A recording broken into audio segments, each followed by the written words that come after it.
Hello friends, అందరికీ నమస్తే.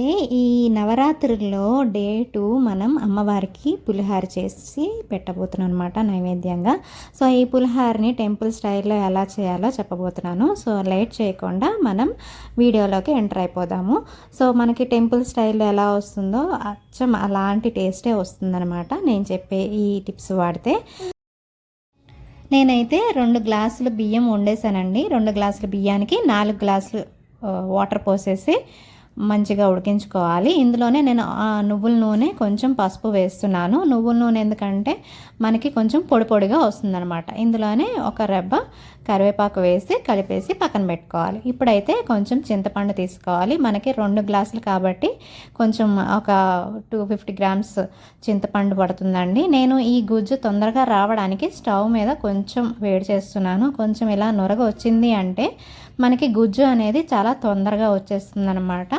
So temple స్టైల్లో చేసుకోవాలి, తొందరగా ప్రసాదాలు అమ్మవారికి అయిపోవాలి అనుకున్నప్పుడు కొంచెం ఇలాగా వేడి చేసుకుంటే మనకి గుజ్జు అనేది తొందరగా వచ్చేస్తుంది.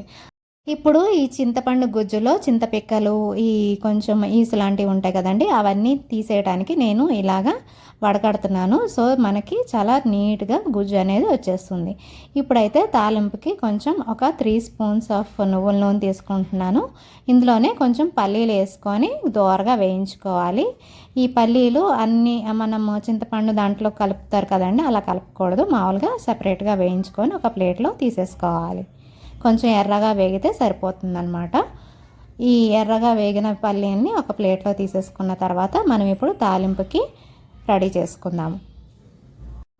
తాలింపు కోసం నేను 1 స్పూను జీలకర్ర, 1 స్పూన్ ఆవాలు, ఒక 2 స్పూన్లు పచ్చిశనగపప్పు, 1 స్పూను మినపప్పు వేసి వేయించుకున్నాను. అలాగే ఎండుమిర్చి వేసుకున్నానండి.